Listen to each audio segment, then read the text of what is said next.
আসসালামু আলাইকুম, শুভ সকাল বন্ধুরা। তো আজকে হচ্ছে একটু দেরিতে জয়েন হয়ে গেলাম, তারপরেও এখন কিন্তু সকাল মানে 10:30 পার হয়েছে আর কি, 10:33 দেখলাম। তো যাই হোক, আশা করছি সবাই ভালো আছেন এবং সুস্থ আছেন। আলহামদুলিল্লাহ আমরাও ভালো আছি। তো হচ্ছে আজকে মাত্র ঘর থেকে ছাগলগুলো বের করলাম, আর ঘুম থেকে অবশ্য সকাল সকাল উঠছিলাম, কিন্তু ওইদিকে আরও অনেক কাজ ছিল। আর বর্তমান আকাশের যা অবস্থা, এমনিতেই অনেক টেনশনে আছি। তা বাদ দিয়ে আবার সারা রাত প্রচুর বৃষ্টি হয়েছিল, সকালবেলাও বৃষ্টি হলো। তো যার কারণে হচ্ছে ছাগলগুলো আমি ঘর থেকে বের করি নাই। বাড়িতে অবশ্য কিছু খাবার আসিল, ওগুলো খাবার এখনও দেওয়া হয় নাই। তো ভাবলাম যে ওই খাবারগুলো মানে খালি পেটে না দেওয়াটাই ভালো। এই জন্য আর কি আমি এই ধানগুলো কিন্তু আমরা কালকে বিকেলে আর কি আমার আব্বা কাটছিল, আমরা সবাই আর কি বোঝা করে বাড়িতে নিয়ে রাখছি।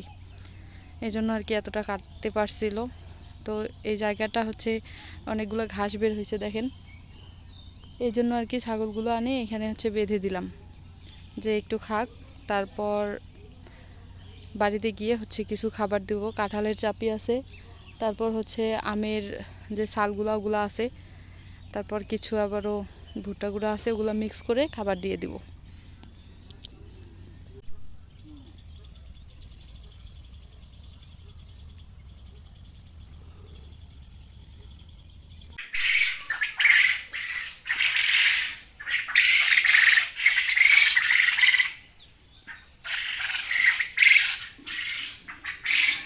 তো বর্তমান আমার খামারে ছোট বড় মিলিয়ে 9টা ছাগল আছে, তার মধ্যে প্রেগনেন্ট ছাগল আছে।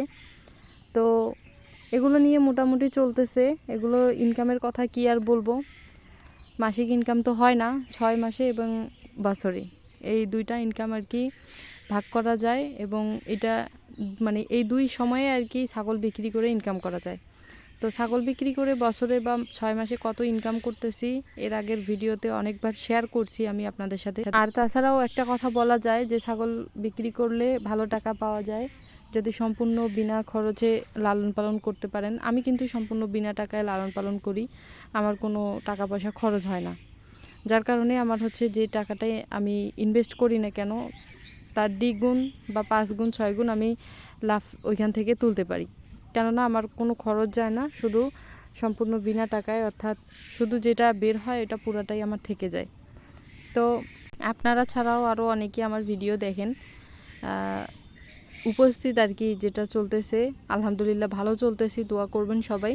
তবে সব কিছু ভেঙে আমি বলবো না আপনাদেরকে, কেননা পারিবারিক কিছু বিষয় আর কি আছে এরকম আর কি, যেগুলা সব কিছু কথা এখানে শেয়ার করা যাবে না। আপনারা ছাড়াও আরও অনেকেই আমার ভিডিও দেখে থাকেন, এই জন্য আর কি বললাম না।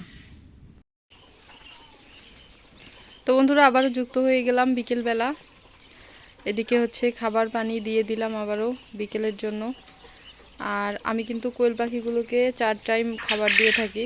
আমার এখানে 500+ কোয়েল পাখি আছে, আর কয়েকটা বেশি আছে, তবে ওগুলো বিক্রি করে দিব। তারপরেও আমি হচ্ছে সবগুলো মিলিয়ে টোটাল হিসাব করেই খাবার দিই, না হলে আবার ডিমের হার কমে আসবে।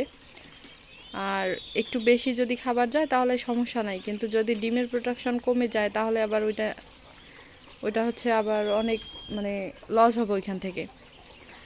তো প্রতিদিন আমার হচ্ছে 14 কেজি খাবার লাগে, আর আমি হচ্ছে 4 বার করে খাবার দেই।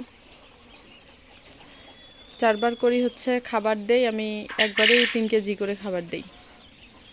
তো সকালবেলা 7টার সময় দেই, তারপর 10টার সময় আবারও দেই, 1টার সময় দেই, তারপর হচ্ছে বিকেল 4টায় দেই, আর সন্ধ্যা 7টায় দেই। তো এই 4 টাইম আমি আমার পাখিগুলোকে আর কি 3 কেজি করে দেই খাবার। রাতে একটু আর কি কম দিই, রাতে 2 কেজি দেই। এরকম করে আর কি 4 টাইম মিলে 14 কেজি খাবার মিল করে দেই। এতে আলহামদুলিল্লাহ ডিমের হার ঠিক আছে, পাখিগুলোর ওয়েট ঠিক আছে, এবং আলহামদুলিল্লাহ সব ঠিকঠাক আছে, পাখিগুলো সুস্থ আছে। আর এদিকে হচ্ছে ইনকিউবেটর চলতেছে, ইনকিউবেটর চালু আছে। আর কয়েকদিনের মধ্যে, সম্ভবত আর 7 দিন আছে, 7 দিনের মধ্যে বাচ্চা নামবে ইনশাল্লাহ, আপনারা দেখতে পারবেন। আর এই যে ছাগলগুলোকে আবারও হচ্ছে বিকেলবেলায় বেঁধে দিলাম, ছাগলগুলোর পেট কিন্তু ভরছে, পেট ভরছে। তারপর হচ্ছে আজকে যদি নাও খাওয়ান দেই তারপরেও চলবে, যেহেতু আসরের আজান মাত্র দিচ্ছে এই জন্য আর কি বেঁধে রাখছি। তবে এতক্ষণ থেকে কিন্তু একটু দূরে ছিল, ওইখান থেকে হচ্ছে খাওয়াই নিয়ে আসলাম। পেট ভরছে এই জন্য আর কি আশেপাশটা এইভাবে আর কি বেঁধে দিলাম। এইদিকে হচ্ছে কয়েকটা আছে আর এইদিকে কয়েকটা আছে, এই যে এই পাশে। তো যাই হোক বন্ধুরা, আজকে আর কি ভীষণ আর কি টায়ার্ড ছিলাম সারাদিনে, অনেক আর কি ক্লান্ত লাগতেছে। তো ভিডিওটা বেশি লম্বা করব না, এভাবেই আর কি টুকটাক করে আমাদের দিন চলছে। আছি আলহামদুলিল্লাহ, ভালো আছি, আল্লাহ তাআলা যেভাবে রাখেন আর কি, সুস্থ আছি এটাই আলহামদুলিল্লাহ। ভালো থাকি মন্দ থাকি, আল্লাহ তাআলা যে ভালো রাখছেন এটাই আর কি। তো যাই হোক, সবাই ভালো থাকবেন, সুস্থ থাকবেন। আর আমি এখানে একটু বসে থাকি, আর কথা বলতেও ভালো লাগতেছে না, যে একটু কথা বলি ভিডিও শেয়ার করি সেটাও কিন্তু ভালো লাগতেছে না, কেন জানি খুবই খারাপ লাগতেছে। তো ভিডিওটা শেষ করলাম আজকে এই পর্যন্তই।